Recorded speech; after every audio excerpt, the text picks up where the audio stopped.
Bonjour à tous, Véronique Trulife. Eh bien, aujourd'hui, on se retrouve autour de la confection d'un gâteau au chocolat aromatisé.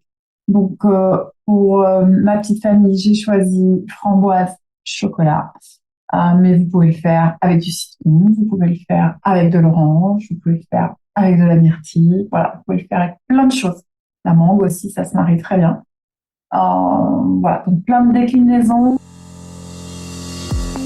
Bonjour, bienvenue sur la chaîne Cool Life.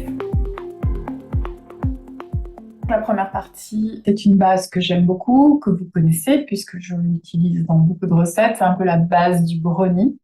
J'ai choisi aujourd'hui de faire un gâteau gourmand parce que c'est pour fêter mes 50 ans avec mes enfants. Donc, en base, on va prendre une cup de noisettes et 2 cups d'amandes. Mais vous pouvez le faire aussi avec des graines de tournesol si vous voulez faire un gâteau plus sain. Donc, une cup de noisettes et de amandes.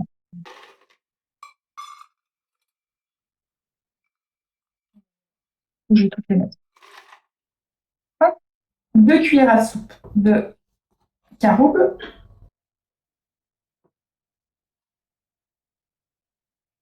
et 2 cuillères à soupe de cacao. À chaque fois, elles sont rases, hein. Elles sont bombées plutôt, mes cuillères. Ensuite, on va mettre de la vanille. C'est facultatif.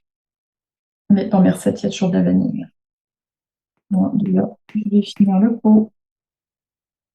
Alors, si vous voulez le faire très compact et vous écraserez bien, vous mettez 1,5 cuillère d'huile de coco déshydratée. Moi, je le voudrais plutôt aérien. Donc, moi, je vais mettre 3 cuillères à soupe d'huile de coco déshydratée. Voilà. Qu'est-ce qui nous manque? Toc, toc, toc. Ah oui, bah, il nous manque le sucre, bien sûr. Donc, pour ce faire, nous allons prendre de la pâte de date.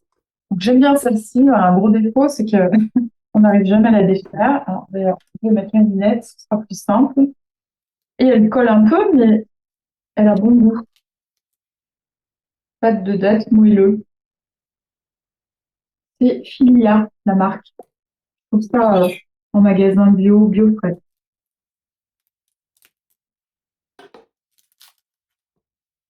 Donc, le bloc, c'est 500 grammes, vous en mettez la moitié. Si vous aimez très sucré, vous pouvez aller jusqu'à 300 grammes. Hop. Donc, comme toujours, on coupe des petits bouts. Donc, coupez-la en deux, comme ça, vous avez la proportion. Vous pouvez peser, hein, si vous voulez.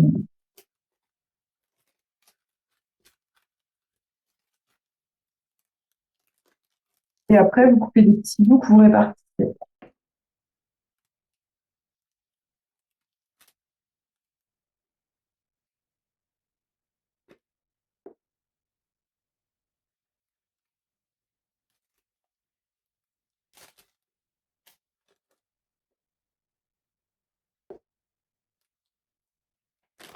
Donc là, vous avez tous les ingrédients de votre base. Il ne vous reste plus qu'à passer au robot la S. On y va, on fait la mouture qu'on aime.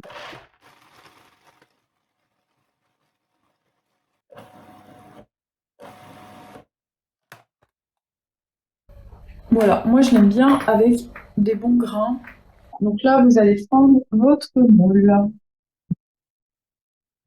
Vous allez répartir hop, la mouture aux 2 tiers. Donc,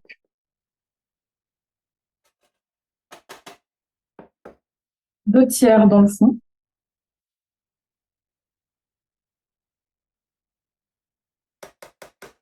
Alors, ouais, c'est à peu près bon.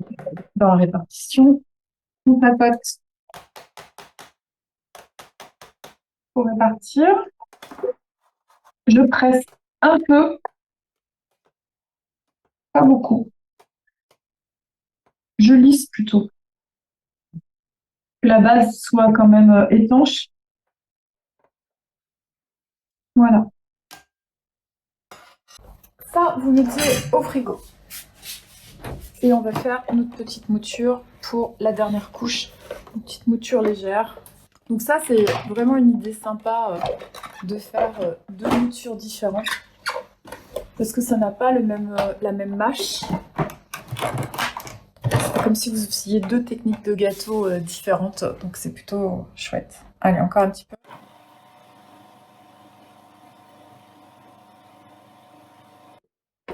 Là, c'est parfait. Vous voyez, là, c'est beaucoup plus fin.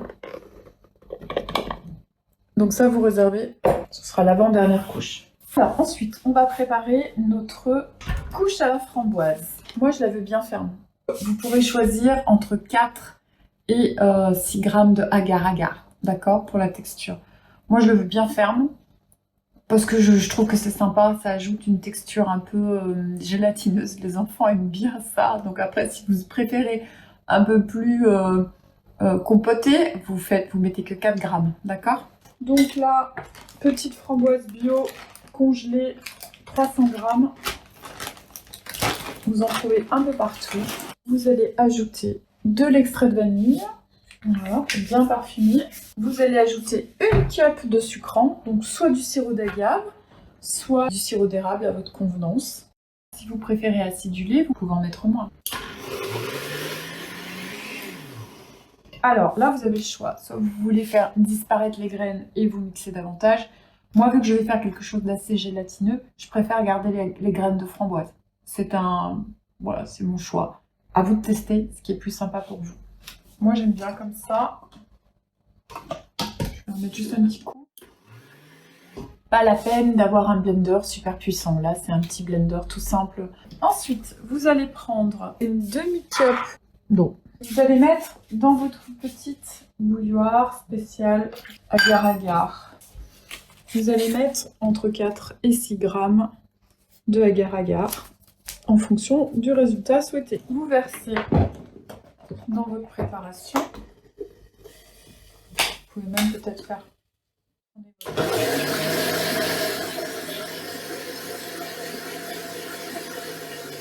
Et voilà! Moi, ce que je vous conseille, c'est de mettre de l'eau, de refaire bouillir pour enlever l'excès.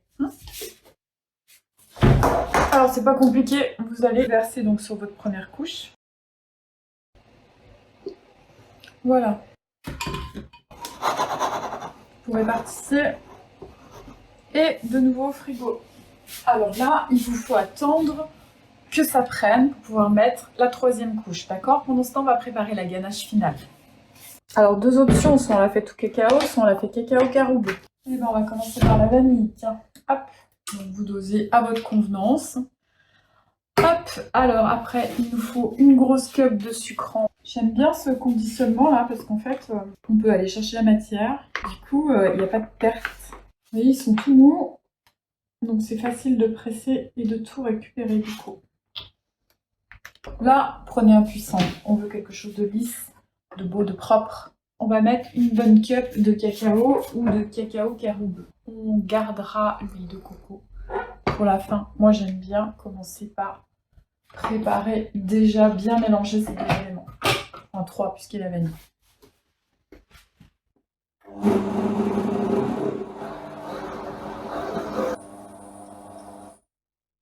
Voilà, donc là, les deux éléments, les trois éléments sont mélangés. Il nous manque plus que la coco. Je vois qu'il en reste un peu, je vais le récupérer. Il sera plus gourmand.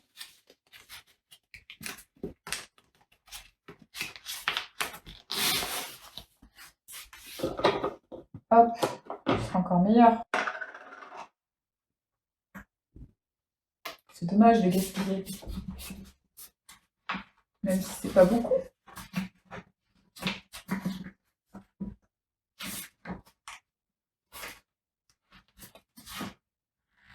Voilà. Là, on a tout bien récupéré. Il nous manque donc la coco. Alors, la coco désodorisée. Il nous faut une demi-cup.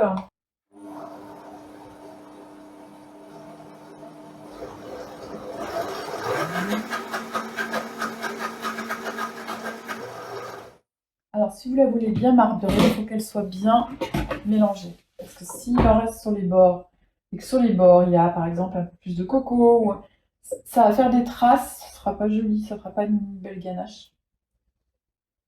elle sera... Vous voyez, là, on le voit, vous le voyez pas, mais elle est marbrée, là. Encore un petit coup. Voilà, plutôt doucement avec l'huile de coco. Voilà, elle est bien notre ganache. Notre framboise a déjà prise. Vous égrenez en fait votre pâte dessus. Comme ça, il n'y a pas de grosse masse qui tombe et qui pénètre finalement la ganache. Donc on répartit la mouture.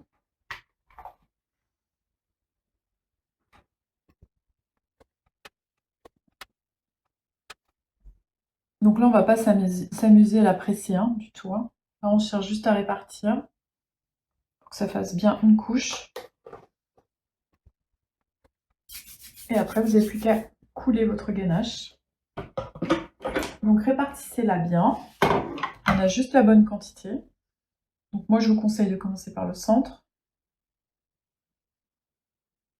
Voilà, puis après, de répartir.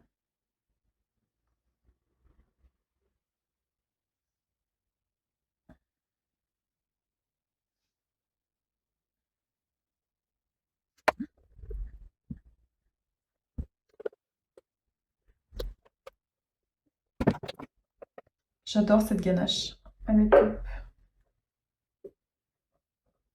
Elle est belle en plus. Donc là, la proportion est parfaite. Hein. Il n'y en a pas beaucoup. On a juste ce qu'il faut. Parti tout doucement pour n'étaler que hop, les ganaches. Faites attention parce que la mouture dessous, elle n'est pas figée. Vous ne l'avez pas mis au frigo. Hein. Donc c'est tout doux. Je secoue un peu pour bien répartir, pour boucher les trous en fait. Et vous n'avez plus qu'à faire prendre au frigo. Et vous avez votre super gâteau au chocolat aromatisé par le centre, par le fruit que vous avez choisi. Et vous n'avez plus qu'à déguster. Bon appétit!